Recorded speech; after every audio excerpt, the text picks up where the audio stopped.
aqui. Há muito tempo que eu estava querendo falar desse cara aqui, a gente sempre en passant, a gente fala dele. Daniel Boorstin, The Image, A Guide to Pseudo-Events in America. Esse é um clássico. Esse livro aqui, esse livro é de quando mesmo? Aqui, copyright, 1961. 1961. Daniel Boorstin, um historiador, está aqui. Eu tenho essa edição, né? Essa edição, The Image. Infelizmente, não tem tradução. É um livro fundamental. Na minha opinião, o Daniel Boorstin é um historiador, era um historiador conservador, republicano, diga-se de passagem. É um dos primeiros teóricos da simulação, muito antes dos pós-modernos, muito antes do Jean Baudrillard. É claro, só nesse livro que ele tematiza essa questão. Ele é um historiador, ele está mais preocupado na questão da história dos Estados Unidos, mas esse livro eu acho surpreendente, assim, a maneira como ele vai especular, ele vai teorizar, pela primeira vez, essa questão da ilusão invadindo a esfera pública norte-americana, mais precisamente os pseudo-eventos, né? E o que ele pretende aqui nesse livro, fazer um guia dos pseudo-eventos na América, tá? É interessante esse livro. Por onde é que a gente pode começar aqui esse livro? Ele vai falar uma coisa aqui bem genérica, né? Ele considera que a América ela tá vivendo, olha, 1961. Olha, antes ainda da teorização da sociedade do espetáculo, antes ainda, tá? Ele fala que a América está vivendo a era do artifício, na qual, explica ele, né, a fabricação de ilusões estaria se tornando a força social dominante. Nos Estados Unidos, a ilusão estaria se tornando a força social dominante. Não é apenas a ilusão para entretenimento, mas a ilusão como força social que produz eventos políticos, econômicos e assim por diante. Tá? Segundo ele, a vida pública ela estaria dominada por pseudo-eventos, conceito criado por ele. Eventos encenados, segundo ele, verdadeiras contrafações dos acontecimentos reais. Tá? Qual é a diferença? O que é evento real aqui para o Daniel Boorstin? Como bom conservador que ele era, ele falava que eventos reais são eventos criados por Deus. Eventos criados por Deus. Terremotos, guerras, catástrofes, que Deus criou, quer dizer, aquilo aconteceria de qualquer maneira, terremotos, o assassinato, por uma questão da natureza humana, são eventos criados por Deus, que inevitavelmente, fatalmente, ocorreria.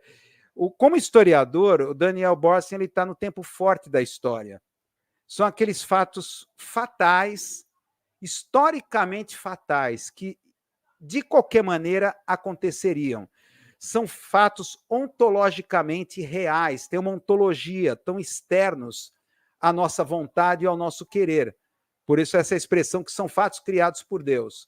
Já o pseudo-evento, ele seria fatos em que ele vai encontrar, por exemplo, primeiro nas celebridades, falsas pessoas, pseudo-pessoas, celebridades, identidades fabricadas, sem nenhuma relação com a realidade. Tá? As celebridades, que seriam de natureza como profecia autorrealizável, ele falava. Ele vai sistematizar um pouco mais os capítulos que vão avançando aqui o livro. Os pseudo-eventos eles teriam as seguintes características. Isso que é interessante, que ele sistematiza. Como identificar um pseudo-evento? Primeiro, não é espontâneo, pelo fato de alguém tê-lo planejado, plantado na imprensa ou incitado. Estamos aqui no campo do agrojornalismo. A notícia é plantada, ela é criada para ser plantada lá não é um fato espontâneo, não foi criado por Deus. Segunda característica, ele é planejado. Primeiramente, com o imediato propósito de receber uma cobertura jornalística. Ele é criado para ser coberto jornalisticamente. Por isso, ele tem uma logística que favorece tecnicamente a reportagem, links de TV ao vivo, facilidade para captar a imagem. Ele se torna fácil de ser mediatizável, de ser coberto. Ele é logisticamente pensado para facilitar a cobertura. Tá? E aí vai ocorrer para o jornalista uma mudança na ontologia. O que é notícia? Não é mais aquilo que é real ou aquilo que é verdade. Notícia é aquilo que é noticiável. Isso é muito sério que o Daniel Boorstin coloca em 1961. Há uma mudança do estatuto da realidade, ontologicamente falando. Notícia não é aquilo que é verdade ou aquilo que é real. Notícia é aquilo que é noticiável. Se não é noticiável, não aconteceu. E o que é noticiável? É aquilo que é feito de tal maneira que favorece a logística da cobertura da mídia. Timing, horário, local, sem falar no famoso kit mídia, ou kit suborno, né, que fala. Então, você vai cobrir um evento e te dão tudo pronto. Olha, está aqui release, foto vertical, horizontal, tem tudo. Foto de alta resolução, baixa resolução, do jeito que você quiser, está aqui o kit para você. Pronto, o evento está coberto, facilitado. Ele se tornou noticiável. Terceiro item, sua relação com a realidade subjacente ambígua. Como assim ambígua? Enquanto diante de um evento real, enchente, terremoto, desastre aéreo, o interesse é em saber o que aconteceu e as consequências, porque a gente sabe que é um fato real. No pseudo-evento, o interesse está na ambiguidade das declarações. Então, como assim na ambiguidade? O que está por trás disso? Declarações involuntárias, descontrole emocional. Você começa a perceber uma certa ambiguidade. Quem ganha com isso? Tá? Quem ganha? É uma ambiguidade subjacente, por isso que a questão que a gente insiste aqui, que é uma metodologia de análise aqui dessa live, a questão de timing e quem ganha. A questão do timing é do sincronismo. Quando você vê fatos que suscitam esse tipo de pergunta, peraí, quem ganha com isso? E o timing, o sincronismo, que favorece a logística de cobertura. Tá? Quarta característica e última. Por isso o pseudo-evento tende a tornar-se uma profecia autorrealizável. É o fenômeno paradoxal onde um artifício pode se realizar como verdade. É aquela coisa clássica, né? Surge um boato, o banco X está para quebrar, mas o banco é mentira. Né? Aí todo mundo corre para sacar o dinheiro do banco, aí o banco quebra, se autorrealizou. Ele fala muito da celebridade. Tá? Então, por exemplo, sei lá, Taylor Swift, vamos colocar assim, quando ela foi lançada, já era sucesso.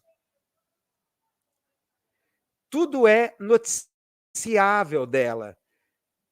A assessoria de imprensa existe para tornar Taylor Swift noticiável. Então, tudo que ela faz, o que ela cria, favorece a cobertura jornalística. Ela se torna noticiável porque fica fácil logisticamente fazer a cobertura dela. Tem kit suborno também, né? Então vem lá fotos, tudo, press release e tudo mais. Então estamos no campo do pseudo-evento. Esse livro é fantástico, que ele vai mostrando quando, na verdade, há uma usina, por isso que ele fala que a ilusão, a América está sendo dominada pela era do artifício. Justamente pela engenharia de opinião pública, relações públicas, assessorias de comunicação, uma série de acontecimentos são produzidos, mas principalmente por uma questão, que é outra coisa importantíssima desse livro, que ele coloca, é uma contradição interna. Olha, ele está escrevendo isso, ele foi visionário. 1961. Há uma contradição do desenvolvimento da mídia, dos recursos audiovisuais, de gravação e tudo mais, uma contradição que é o seguinte: a mídia ela cresce numa relação inversamente proporcional à criação dos acontecimentos reais. Explicando melhor essa afirmação, o mundo, a realidade, não produz tantos acontecimentos assim para preencher páginas e páginas de jornais e canais de televisão. Veja bem, ele falou isso em 1961. Hoje, o que temos? Nos trocentos canais de notícias, temos diversos canais de telejornalismo, revistas, produção de conteúdo para a internet. Tem muito espaço, a mídia precisa de muito conteúdo. Só que a realidade não produz tanto acontecimento assim para encher, por exemplo, o canal 24 horas de notícia. Esse foi um dos paradoxos, por exemplo, quando a CNN surgiu, o primeiro canal de notícias, 24 horas. Mas peraí, o mundo não produz tantos acontecimentos. Então, cabe tornar o mundo noticiável. Isso é fantástico, esse insight do Daniel Boorstin é fantástico. Porque, então, precisamos de conteúdo. Como vou preencher 24 horas um canal de notícia? Está 24 horas no ar. Então, o mundo tem que se tornar cada vez mais noticiável, não verdadeiro, não real, mas noticiável. E aí está lá os profissionais de imprensa, assessoria de imprensa, relações públicas, engenharia de opinião, que vai criar acontecimentos, criar pseudo-eventos para a mídia, para preencher espaço.